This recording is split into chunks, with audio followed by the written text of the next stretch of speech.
Apaka-cheesy mo, Charis. For the Dora the Explorer na naman nga ni kami ngayon para baga maghanap ng makakain. Pero hindi naman kami bulag tulad ni Dora na nasa harapan ay itatanong pa kung sinong gusto ko. Ay naman. Uy, tumigil ka dyan.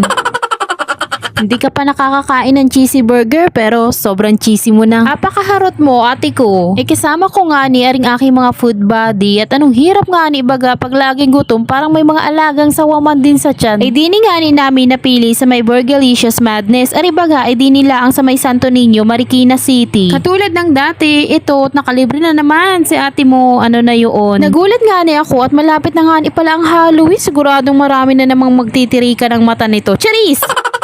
Wala na nga ni patumpik-tumpik pa at umorder na agad kami para baga masubukan ang lasa na rin kanilang pagkain. At tingnan daw natin kung gaano kasarap yung pagkain nila dito. Ayun na! Dumating na din man din rin pagkain in order namin.